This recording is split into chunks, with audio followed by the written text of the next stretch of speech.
Quem cala, consente. Olá e que sejas bem-vindo ao Quem Cala Consente. Hoje estamos de regresso a falar de amor. Perguntei-te se percebias de amor. Hoje vou ajudar-te a caminhar nesse sentido. O meu nome é Mário Portela e estás a ouvir o teu podcast favorito. Levanta-te já, faz-te ouvir. É a hora de agir. Hey, oh, quem cala consente. Hey, oh, ergue a tua voz. Fala, oh, palavra é lei. É a tua vez. Quem cala consente. Spiritus aeternae transtempora fluens. Gostas de ler? Infinitas é um thriller psicológico que mergulha em conspirações ocultas, sociedades secretas e um passado que se recusa a ficar esquecido. Adquire contatando-me ou em qualquer loja da Amazon. Infinitas, espelho do tempo. Infinitas, infinitas. Olá, ouvinte do Quem Cala Consente. Regressaste para mais uma dose de verdades inconvenientes? Conseguiste lidar bem com a revelação científico-química que eu te trouxe na última semana sobre o que é o amor? Não te debateste internamente com toda esta ideia de que afinal andavas a viver etapas de amor sem te perceberes? Bem, se estás aqui é porque sobreviveste ao episódio. Ou então estás masoquisticamente pronto para mais um desconforto revelador. Ou realmente queres transformar a forma como amas e és amado. Em qualquer um destes casos, bem-vindo de volta. Estava à tua espera. Na semana passada, desmontamos a máquina do amor romântico peça a peça. Vimos como aquela química avassaladora é apenas o teu cérebro a drogar-te para te fazer ignorar sinais de alerta. Descobrimos que a pessoa por quem te sentes irresistivelmente atraído é muito provavelmente alguém que replica os padrões emocionais da tua infância.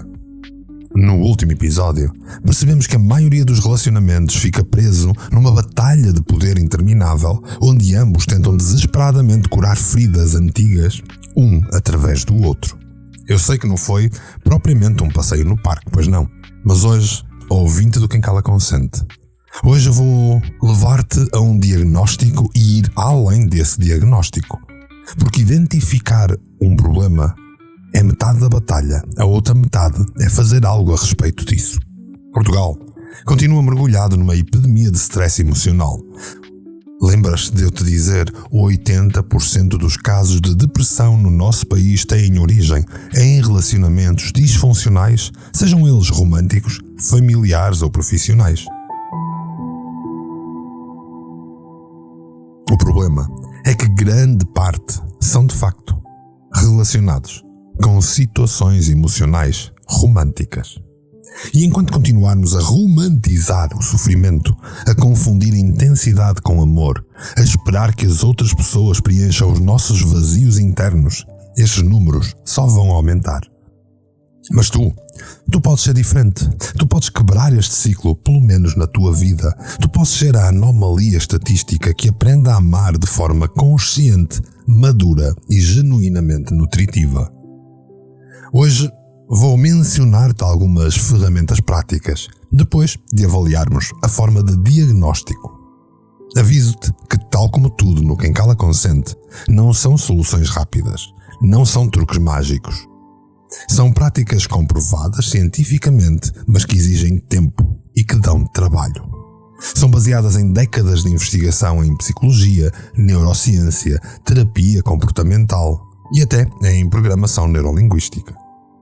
Estás aqui no episódio 135 do Quem Cala Consente a revisitar comigo o episódio 22, a elaborar mais sobre o tema importante do amor.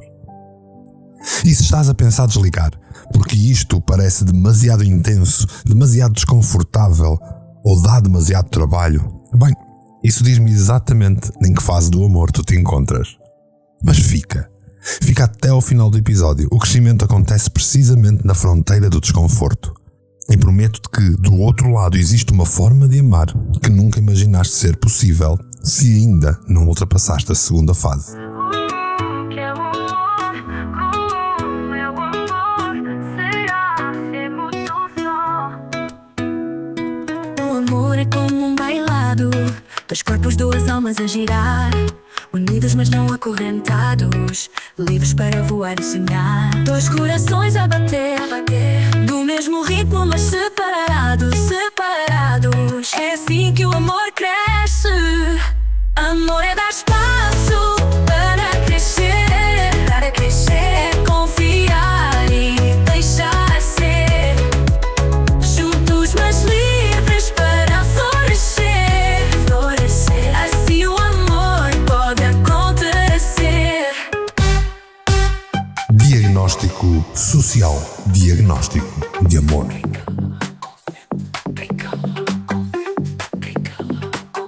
Olha à tua volta. Observa os casais nos restaurantes a comunicarem mais com os seus telemóveis do que entre si mesmos. Repara nos teus amigos que dizem estar bem nos seus casamentos, enquanto os olhos contam uma história completamente diferente. Escuta as piadas sobre a bola, ou sobre a patroa, ou sobre o casamento. Portugal transformou-se numa sociedade que normalizou a disfunção relacional a tal ponto que já nem a reconhecemos como disfunção. Estamos a viver a tal epidemia silenciosa da solidão a dois. E os números? Os números não mentem. Os tais 80% de casos que eu falei. Coincidência? Dificilmente. A verdade incómoda é que a maioria dos portugueses não sabe amar. Não sabe ser amado. E pior ainda, não sabe que não sabe. A nossa cultura glorifica o sofrimento romântico como se fosse uma espécie de distintivo de honra. Quem ama sofre, dizemos. Como se isso fosse uma verdade universal e não um sintoma gritante de disfunção. Transformamos o ciúme em prova de amor, a dependência emocional em dedicação e a batalha do poder em fogo de relação. E depois admiramos-nos quando acabamos medicados, deprimidos ou a afogar as mágoas em comportamentos autodestrutivos. O fado português não é apenas um género musical. Tornou-se a banda sonora das relações amorosas por esse país fora. Glorificamos a dor, romantizamos o sofrimento e, de alguma forma, convencemos-nos que isso é normal. Mas eu trago-me-te uma novidade. Não é normal. Os consultórios de psicólogos estão cheios de pessoas que repetem os mesmos padrões relacionais destrutivos, vezes sem conta, e depois perguntam-se: por que é que isto me acontece sempre a mim? Como se fosse uma coincidência cósmica e não o resultado previsível dos seus próprios padrões inconscientes. Nos últimos 5 anos, os pedidos de ajuda relacionados com problemas conjugais aumentaram 47% em Portugal. E isto são apenas os que procuram ajuda. A maioria continua em silêncio, convencida de que é assim mesmo. O casamento é assim, dizem eles.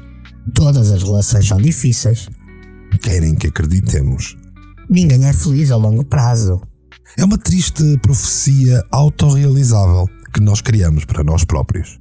O mais perturbador, as nossas crianças estão a absorver estes modelos disfuncionais e a caminhar a passos largos para um tipo de cultura que destrói o amor, que destrói a ligação entre as pessoas. Estão a formar os seus próprios imagos. Recordas tudo o que falei serem imagos, o tal mapa emocional?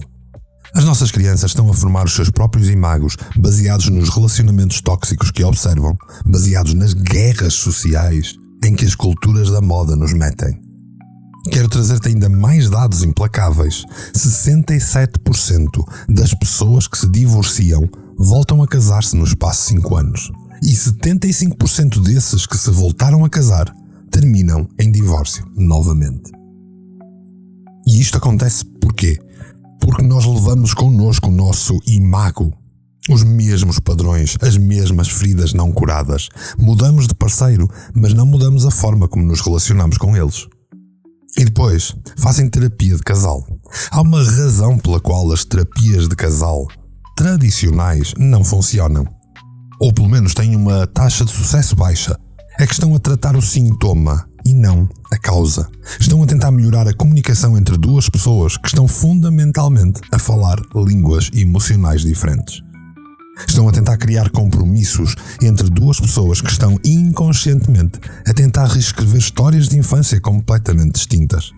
A verdadeira crise não é de relacionamentos, é de consciência. Neste caso, de autoconsciência. É uma crise de pessoas que nunca pararam para perguntar por que é que me sinto atraído por este tipo de pessoa.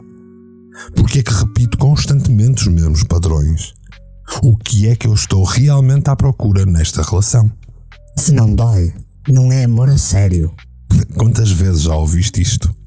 Quantas vezes esta mentira já andou a circular à tua volta?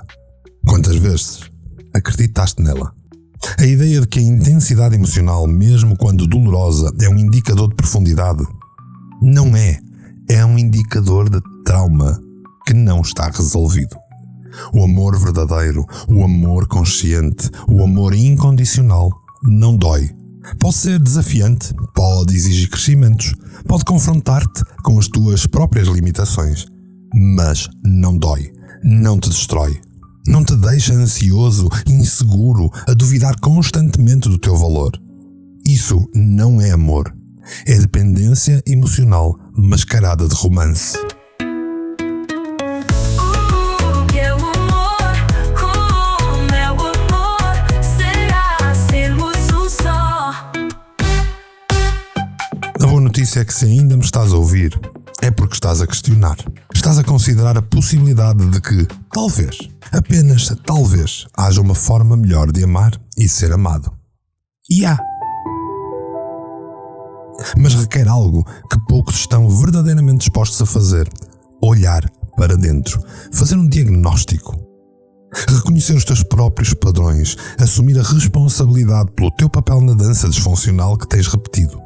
E mais importante ainda, estar disposto a sentir o desconforto de fazer as coisas de forma diferente. Esta é a encruzilhada que eu te trago. A escolha é tua. Mas antes de tu decidires, deixa-me mostrar-te exatamente como seria este trabalho interno. Porque antes de tu curares, seja o que for, tens de saber exatamente de que é que estás doente. Desafio-te a começar por uma pergunta muito simples.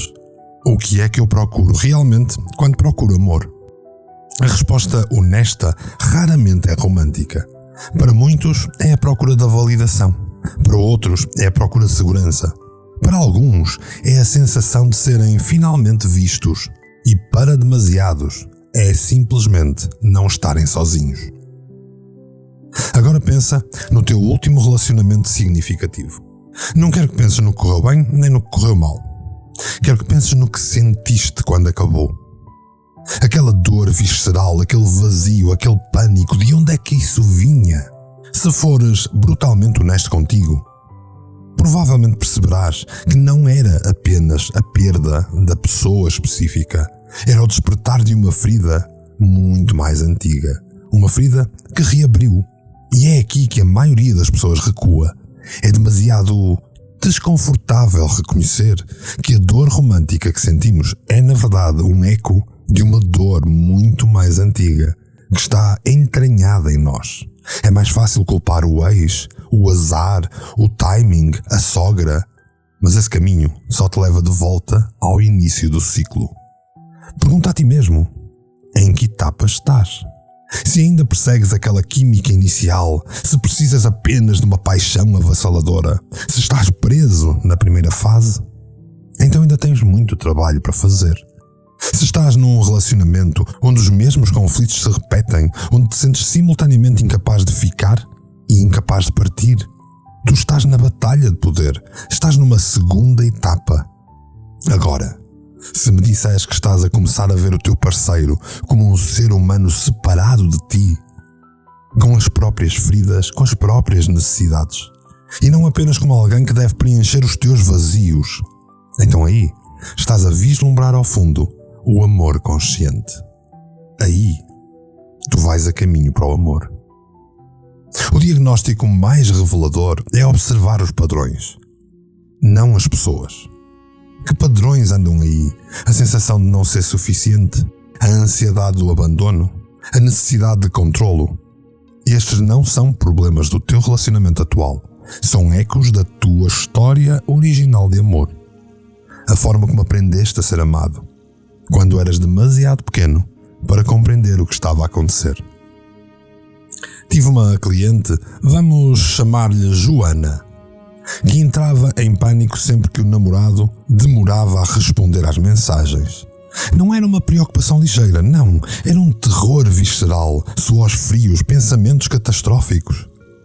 Quando a guiei através de um exercício de diagnóstico, de mapeamento de gatilhos, ela percebeu que emocionalmente estava a sentir-se como se tivesse 6 anos, quando o pai saía para trabalhar e ela nunca sabia se ele ia voltar para casa. O namorado não estava a ignorá-la, estava ocupado, mas o seu sistema nervoso não conseguia distinguir entre as duas situações. A primeira e mais poderosa ferramenta é de facto mapear gatilhos. Cada vez que sentires uma reação emocional intensa numa interação romântica, seja raiva, medo, abandono ou rejeição, para e pergunta a ti mesmo: que idade tenho agora?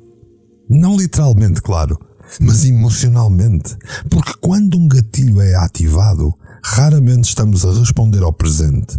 Estamos a reviver um padrão emocional do passado. Uma vez identificado um gatilho, tu podes começar a criar uma nova resposta neurológica. Quando sentires aquela reação visceral, para, respira profundamente. Diz a ti mesmo: isto é um gatilho do passado. Agora eu estou seguro. Isto não é sobre mim agora. Isto é sobre mim, mas do meu passado. Este simples ato de reconhecimento começa a criar novas vias neurais que, com o tempo, vão substituir o peso das vias atuais. Começa a aprender comunicação não violenta adaptada.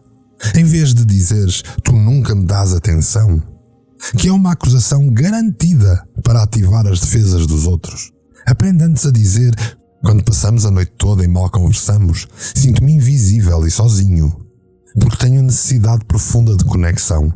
Gostaria de poder encontrar tempo para estarmos verdadeiramente mais presentes um com o outro. Parece simples.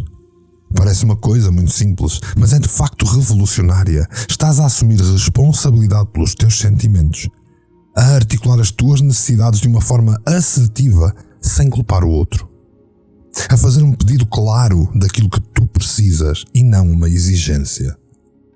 Mais importante ainda, estás a interromper o ciclo de ataque-defesa que caracteriza a batalha do poder, a segunda etapa. Tive um outro paciente, vamos chamar-lhe Miguel, que cresceu com uma mãe emocionalmente volátil. Como adulto, ele era atraído por mulheres imprevisíveis e intensas, apenas para depois se sentir ansioso e inseguro das suas relações.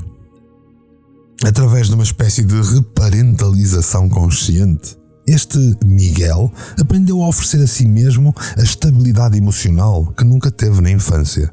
Aprendeu a reparentalizar-se, a alterar o peso que a parentalidade teve em nós. Estas ferramentas, obviamente, não são truques rápidos, são práticas que exigem consistência, coragem e, na grande maioria das vezes, um profissional qualificado. Mas os resultados são transformadores. Quando começas a responder ao presente, em vez de reagir ao passado, quando comunicas as tuas necessidades sem culpar o outro, quando aprendes a preencher os teus próprios vazios emocionais, em vez de esperares que a outra pessoa faça por ti, estás a criar condições para o amor consciente, a terceira etapa de amar. E o amor consciente não é apenas mais satisfatório, é neurobiologicamente diferente e não tem prazo de validade. Aliás, estudos de neuroimagem mostram que casais em relacionamentos de longo prazo que mantêm uma conexão profunda ativam diferentes regiões cerebrais comparados com aqueles que ainda estão presos na batalha do poder. Portanto, a partir de agora já sabes, sempre que estiveres num dos teus momentos em que estiveres a perceber que estás a repetir um padrão, para e pergunta-te. Faz o teu autodiagnóstico consciente de tudo. Afinal de contas, o que é o amor? Partilhamos a vida, mas respeitamos cada jornada. Cantamos a mesma melodia, com vozes únicas, não forçadas. Duas estrelas no céu, brilham juntas mas independentes. É assim que o amor permanece.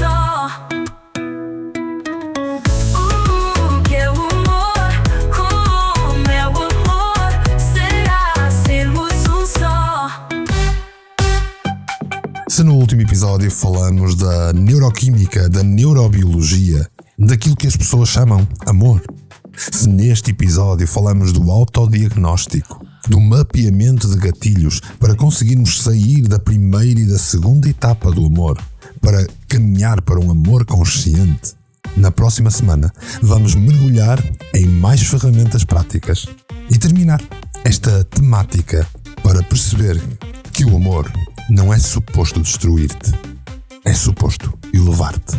Se te reconheceste em alguma parte deste episódio, se sentiste aquele desconforto revelador, o desconforto que acompanha a verdade, então já estás no caminho certo, porque o primeiro passo para mudar qualquer padrão é reconhecer que ele existe.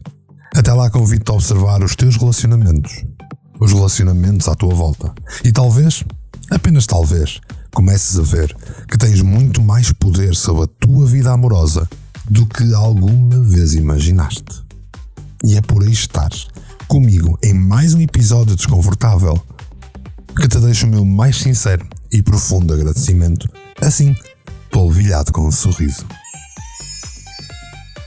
Não te esqueças que pode haver muita gente à tua volta, se não pelo menos 80%, que estão a precisar de ouvir o que nós temos falado sobre amor. É doloroso? É. Mas a verdade primeiro dói, depois liberta-te. Não te esqueças de partilhar, exatamente para auxiliar mais alguém a fazer esse caminho. Faz a tua subscrição, comenta, levanta dúvidas, diz-me de ti, afinal de contas, quem cala, consente.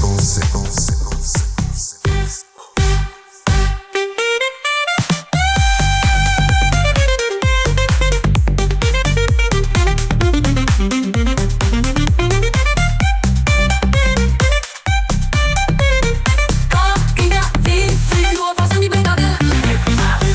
O silêncio acaba aqui. Quem cala consente. Quem cala consente. Quem cala.